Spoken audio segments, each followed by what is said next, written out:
Greetings and welcome to the Cerebral Women Art Talks podcast. I'm Phyllis Hollis, your host. As an extension of my Instagram page, Cerebral Women, this podcast offers insights into the visual art world. I interview artists, mainly artists of color and female artists who will freely articulate what inspires their creativity. In addition, you'll hear interesting perspectives from dedicated art professionals who work with artists and the art institutions that feature them. I'm confident that collectively, these individuals will indeed stimulate your mind as they do our eyes. Please know these interviews are conducted in my Manhattan apartment, so please forgive the background sounds of city life. Welcome to the Cerebral Women Art Talks podcast. In this episode, the Cerebral Women Art Talks podcast features contemporary artist Ron Hicks. His works have been described as a blend of multiple disciplines ranging from impressionistic and representational to non-objective and abstract and everything in between. Many might struggle with exactly how to categorize him stylistically. He jokingly says, "Even though my work is figurative in nature, I like to think of myself as an abstract artist with representational tendencies. At a glance, you might say these disciplines have nothing to do with one another, but the more I paint, the more commonalities I find." He believes this idea, coupled with his intrinsically inspired brushwork, contributes to his ultimate goal, painting his truth. In the late 90s, after working for ad agencies, magazines, and a freelance illustrator, Ron gravitated to his true passion, painting, figurative painting in particular. He believes you can always tell a lot about a person by paying attention to their gesture or expression. Ron's exploration into abstract dialogue, his eye for beauty, and his natural talent has been the driving force behind many of his paintings. It gives me pleasure to welcome Ron Hicks to the Cerebral Women Art Talks podcast. Ron, it's so great to have you. Welcome to my Cerebral Women Art Talks podcast. Thank you so much for having me. I appreciate you reaching out, and I'm happy to be here. Great. Yeah, I tell you, I love social media. If it weren't for Instagram, I would have never have seen your beautiful paintings. And based on the variety of people that you paint, I thought that our conversation could talk about you as a painter painting everybody, not just a selective group. So let's get started. I want to hear about you earlier in your career, earlier in your life. When did you discover your artistic passion? Oh gosh, it started like very, very, very early in life. My mother was an artist, and she didn't, take it quite to the level of what I'm doing right now. But she started out with these books that I used to always kind of look through. They were black and yellow. I remember that, and I was probably about 4 years old. And she took this correspondence course. And the course was, I don't know if you ever peered into the back of Time Life magazine back in the day. It was like, if you could draw Tippy the Turtle, you too could be a famous artist. It was that correspondence course. So early in my, I'll say my career, if you could call it that at the time, I spent a lot of time just perusing through some of the things that she would have, and some of it would be, and back then, of course, it was all done by mail. So, she'd send out, work in these envelopes, and then they'd come back marked up with these tissues on it. And, and I would kind of look at that and draw some of the things that I saw. So that was like my first influence or, introduction to the arts.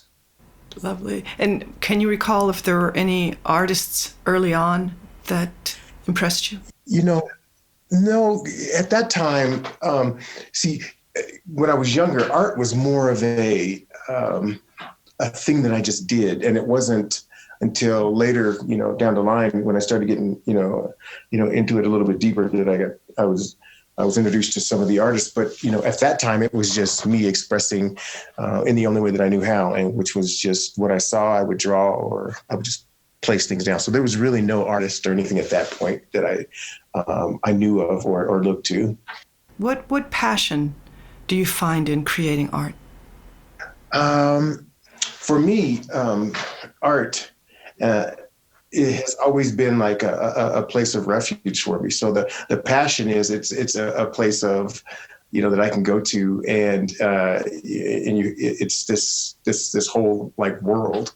And that started out, when I was, as I mentioned just a few seconds ago, when I was younger, and to even this day, when I close the studio doors, then I'm inside and creating, and it's just a place that I can I can leave and just be.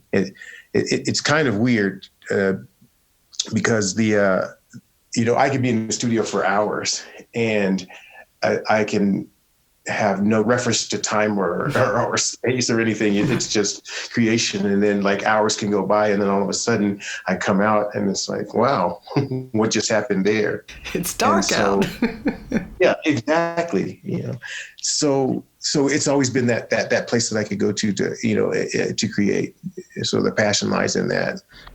How would you define your practice? You paint people, and you paint Black people and white people and men and women. Share with us that experience. Well, I've always had the ability to draw people.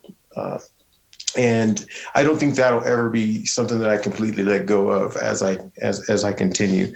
But my because I have this figurative thing going on, I always create with that in mind. So the way that I work, it's I would say that because I like doing people doing things of that nature, especially early in my career. That's what really motivated me to paint any and everybody as they would come and go. It was just what I did. And based on where I went to school and things of that nature, I was exposed to like people of all races, colors, what you could imagine. So in my training, we just painted pretty much everyone. Now the process it's changed over the years, of course, and I guess we can get into this as I continue to talk about it, because at first my practice was as an artist, if you can, paint or draw something and make it look exactly the way it is, then, that's art. And that's really where it started. And that's where the people came in. What type of reaction have you encountered when you paint someone who's not Black? Oh my gosh. Yeah, it's interesting. I've gotten reactions from, like pretty much all sides, I would say. I've had, in some cases where people would say, hey, why are you painting, white people? And, and at the time I was like, well, to me, people are people. It was difficult to have an answer for that, but, I paint people because people are people. Right. From the other side, I'd have people say, oh, you should paint more Black people. And the funny thing in all of that is over the years, because I've had the question, pop up, I've always asked these questions. Like if I'm talking to someone who like happens to be white, and he's like, well, I would love to see you paint more Black people. And I would say, well, if I did, would you buy them? Right. So you put in, in your house, and the good thing is, they have. And then I posed the same question to, some of my Black friends and others. And they said, I visit some of my shows and they say, hey, would you, I would love to see more of my people in the show. And I said, well, if I did, would you buy them? So you kind of get it from like both sides. So I've come to the conclusion that I should just paint whatever I feel that I should be painting, and then let the chips fall where they may. Yes, I think that's a smart approach. And your art is, it's beautiful, all of them. So it's good that you're following your passion. On the topic of Black art, how would you define Black art? And that's another a heavy subject. And I've had, some conversations, with many of like my artist friends and things of that nature over the years, because I started to look at it, like if you look at it, art, or, I'll call it this profession, even though I think that it chose me to begin with. But, this is one of the few professions where, well, I won't say few, because I'm sure there's other cases out there. But when someone, first meets me or something like that, and this used to happen especially when, I was a younger artist, if I was a Black artist, they go, "Oh, you're a Black artist, you paint Black art." And at first I was, kind of like, okay, well, I really wanted to understand, well, what does that mean? And, most people could look at that and say, well, you could define it like this. If you're painting your heritage, or your, something, your experiences, your culture, that sort of thing, that was like, you're painting, the idea of Black art. But what started to puzzle me was, okay, well, I started to come across a lot of artists of, other colors, and white in particular, and they were painting things that were, or might be considered to be Black art if you, took it from, the surface and looked at it. As a matter of fact, I even, did my own experiment, and I was asking people, well, would you consider this to be Black art? And they would look at a painting that, that had an African-American theme, and they would go, well, yeah, that's Black art. And then I said, well, what if I told you this was painted by someone that was white? And then what does that mean to you? So I'm not sure if I have any answers, but, getting back to the profession side, if you were like a Black engineer or a white engineer, that would be just like saying, well, hey, you know what? You can only work on these kind of projects because you are Black. You have to do Black engineer stuff. Or if you're white, you have to do white engineer stuff.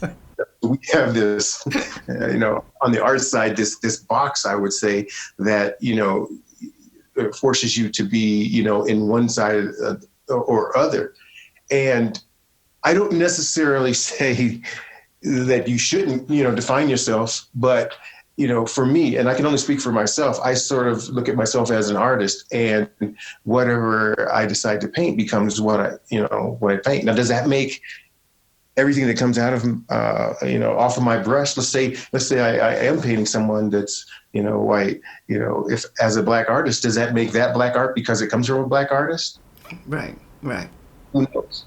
Well, there's that distinction between Black art versus Black artist. Mm-hmm. They don't fall in the same category.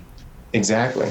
Then you have, people of color that I think that have just been lumped, because they're African artists, that are very different than, if you want to, say Black art, Black artists, and they have a different, maybe way of expressing and a reason for expressing in a certain way.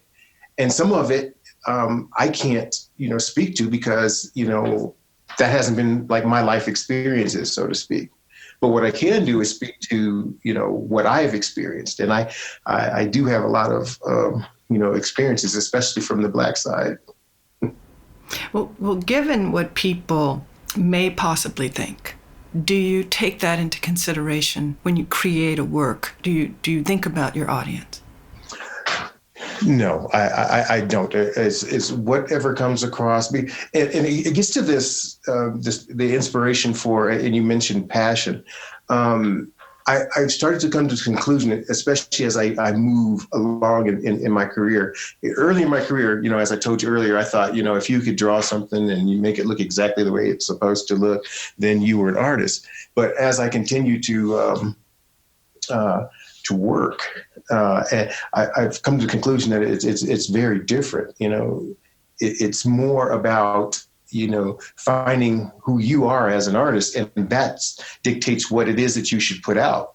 And everything that I put out, there's what you see on the surface, and then there's like this subplot. And as I mentioned earlier, I am, my art is my refuge, and especially with this, my latest body of work, where you'll see like these, textures and these muted tones versus more chromatic tones, and these figures, these abstract passages versus these more representational passages. It's all a part of my dialogue. Interesting. So share with us what your studio's like. My studio. Well, my studio has two lives. One of it is when I'm in the middle of a show, and then the other is the other time. And at any time, I'm probably working on about, anywhere from 2 to 3, paintings at one time. I've got these, great skylights in the top of my ceiling that lets in north light.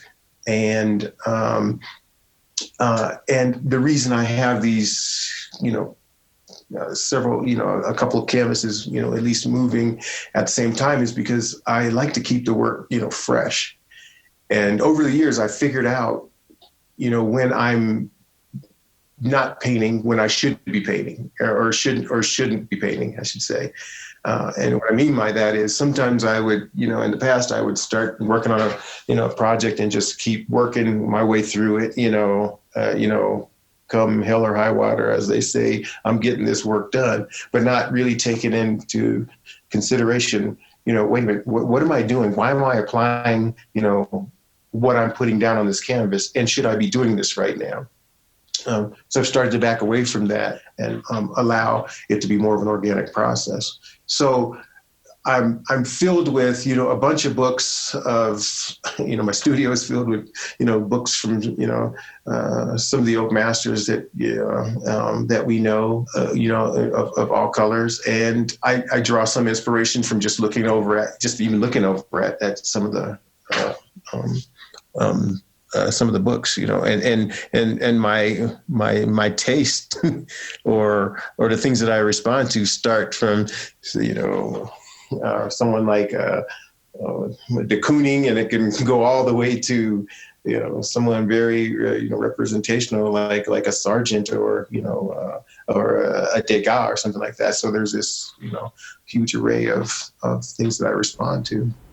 Yeah, I'd appreciate the work by the masters, and I think that's why I'm so drawn to yours and why it caught my eye. How has COVID impacted your creativity? COVID, it's funny. Many might look at, well, if you're an artist, you probably would maybe relate to this more so than if you're not. But it really hasn't changed my practice, because being an artist is sort of a lonely thing to do sometimes. You're isolated in the studio for hours and hours, dealing with yourself. And I think that if you're looking at it from, being locked down or that sort of thing, it's pretty much the same. As a matter of fact, I was joking around. I was talking to several artists, and we were talking to, some friends, and we were just like, okay, I don't understand what the big deal is. This is what I do. Right. And, but I will say this, COVID for me has changed and affected, some of the pieces that I've been working on, because I started at the very beginning of COVID with several of my paintings, which it's a very layered process where I'll start, introducing, things very abstractly at the very beginning stages. And, and I allow the canvas, to start to speak to me and tell me, what the content is going to be. So sometimes I don't even really know. I just go for it.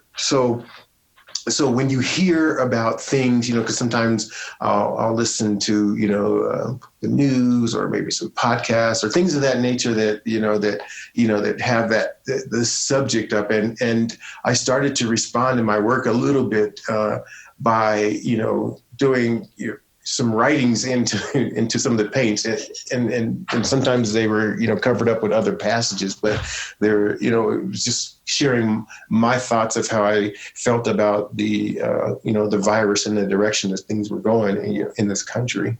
So So it slowly kind of seeped into the work, just responding to,